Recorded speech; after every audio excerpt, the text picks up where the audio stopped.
What if Genghis Khan had never been born? Imagine for a moment. No horse hordes thundering across the steppes, no empires trembling at the very sound of his name, and, hold on tight, maybe no more of your favorite Mongolian grill at the neighborhood restaurant. Sounds funny, right? But seriously, have you ever wondered how much one man, let's say one very ambitious man from the steppes, can change the course of history? What if he just didn't exist? This thought is like a glass of good wine. It seems simple at first, but the longer you savor it, the more complex the aftertaste. Genghis Khan, aka Temujin, was not just a warrior with a bow and charisma. He created an empire that stretched from the Pacific Ocean to the Caspian Sea, united peoples who had previously only quarreled over the best pastures, and, by the way, inadvertently helped Europe get acquainted with Chinese gunpowder. Not that the Europeans immediately said thank you, but the fact is the fact. So just imagine, what if this guy who made his enemies pack their bags with a single glance had simply not existed? Would we be living in the same world, or would we be drinking tea with completely different ceremonies? This topic is like an old historical book that you open and suddenly find a detective story, a comedy, and a bit of drama. Why is it interesting? Because it's not just about the past. It's about how a tiny change, say one man who was never born, can reshape a map, a culture, and even our way of thinking.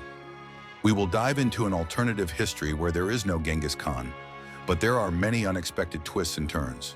It will be fun, a little ironic. How can we not make fun of medieval rulers who thought that a fur hat made them look cooler? So make yourself comfortable, grab some coffee or tea, and let's imagine what history would look like without this steppe typhoon. I promise, it will be hard to tear yourself away. So, let's imagine 1162, the steppes of Mongolia. No Temujin, no Genghis Khan. Perhaps his mother, Uelin, decided that it was better to take up embroidery rather than give birth to a future conqueror. Or maybe he just didn't exist, and that's it. What then? Let's find out, but let's make a deal right away. No dragons or flying saucers. Only a plausible story that could have happened. Without Genghis Khan, the Mongol tribes remained divided. In the real story, he was like a harsh but charismatic boss who united these clans that were constantly fighting over horses and the best yurts. Without him, each leader pulls the blanket over himself. The Merkites quarrel with the Naimans, the Karites drink kumis and threaten the Tatars, and the Tatars respond by stealing their sheep. It's funny but sad. Instead of an empire, it's an endless steppe Santa Barbara. No centralized force, no army that could frighten the neighbors. Mongolia remains fragmented, and this is the first stone that rolls down, changing everything. Let's move on. In real history, Genghis Khan proclaims himself ruler of the world in 1206, modest, right? And begins his campaigns. The Chinese states of Jin and Xixia were the first to be conquered. Without him, Jin, which at that time was not in the best shape but still held on, continues to exist. There are no Mongol sieges, no destroyed cities. Jin strengthens its position, perhaps even uniting with the Southern Song to fight other enemies. China remains fragmented but more stable. What does this mean? There is no chaos that in reality forced Chinese engineers, artisans, and scientists to travel west with the Mongol armies. Gunpowder, compasses, paper, all these things that the Mongols inadvertently exported to Europe and the Middle East remain in China. Sorry, Europeans, but your Renaissance may be delayed for a couple of centuries. And what about Central Asia? In reality, the Khwarezm Empire received such a blow from Genghis Khan that its ruler, Shah Muhammad, ran faster than his horses. Without Genghis Khan, Khwarezm flourished. The trade routes through Samarkand and Bukhara become even busier because there are no Mongol hordes to redevelop the cities. Khwarezm is strengthening its influence, perhaps even looking to Baghdad or Damascus. The irony is that without the Mongol chaos, the Muslim world may look more stable, but it loses the cultural exchange that the Mongols unwittingly organized. Imagine, no translations of Chinese treatises into Arabic, no Indian mathematical ideas in Persian libraries. The world becomes richer, but a little more boring. Now let's look at Russia. Without Genghis Khan, there is no Golden Horde. Kievan Rus, which in reality had disintegrated into fiefdoms, may be getting a chance to unite. The princes, of course, still quarrel. It's their hobby. But without the Mongol yoke, they have more resources. Imagine this: Galicia, Volhynia, or Novgorod become the centers of the Slavic world. No yoke, no tributes to the Khans. But there is a nuance. Without Mongol pressure, Russia could remain peripheral. In reality, the Mongols, though not the nicest of neighbors, forced the princes to communicate with the outside world, to trade, to travel to Sarai. Without this, Russia risks becoming isolated, like an old grandfather who likes to recall the good old days over a drink. And what about Europe? With no Mongol raids on Poland, Hungary, or Silesia, European kings breathe a sigh of relief. There is no panic like in 1241, when everyone thought that the Tatar Mongols were about to capture Paris. Feudal lords continue their usual squabbles, knights fight in tournaments, and the Pope writes angry letters to the Holy Roman Emperor. But there is a problem. Without the Mongol threat, Europe loses its incentive to unite. In reality, the fear of the horde forced kings to think about common defense, at least sometimes. Without it, endless wars between France, England, and the German principalities. It is ironic that Genghis Khan, whom Europeans considered the scourge of God, inadvertently pushed them to cooperate. Now for the global consequences. In reality, the Mongol Empire was like a huge conveyor belt.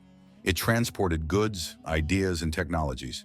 The Silk Road under their control became safer than a modern highway. Without Genghis Khan, trade between East and West remains chaotic.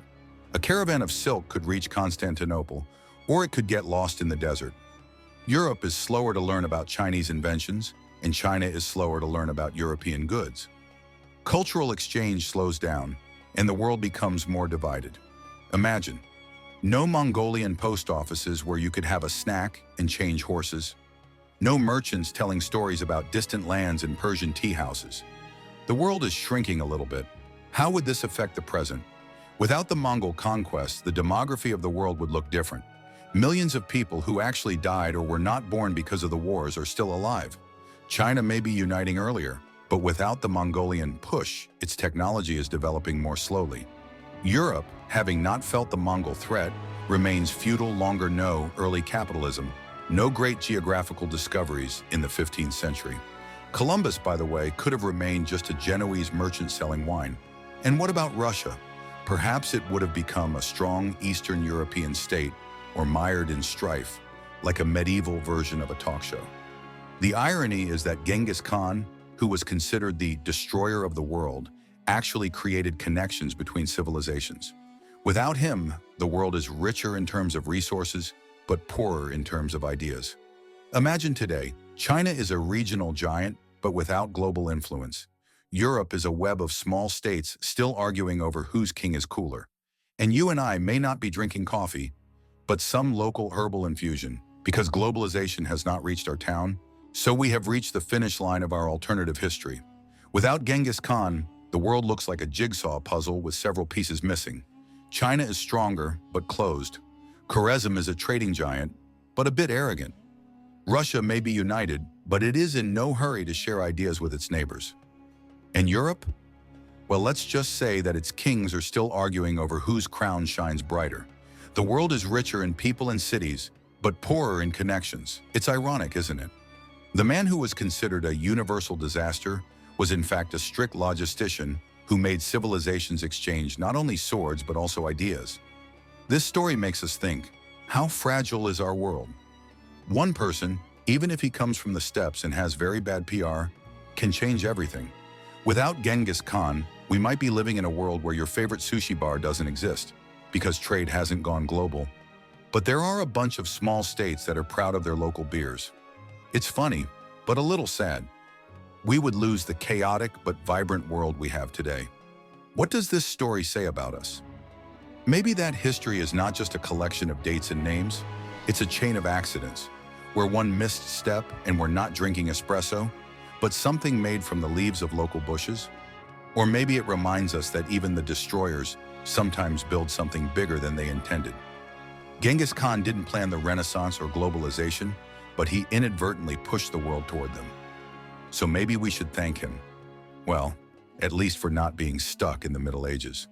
If you enjoyed thinking about these what-ifs, please like the story. It's like saying you're awesome to a story. Subscribe because there are many more alternative worlds ahead, where we will figure out together how fate would have turned out if someone had forgotten to tie their shoes at the right time. Write in the comments what you would change in this story. Maybe you would add a little modesty to Khwarezm or a couple of cannons to Russia. Let's imagine together what our planet would look like if history had played out differently. See you in the new adventures.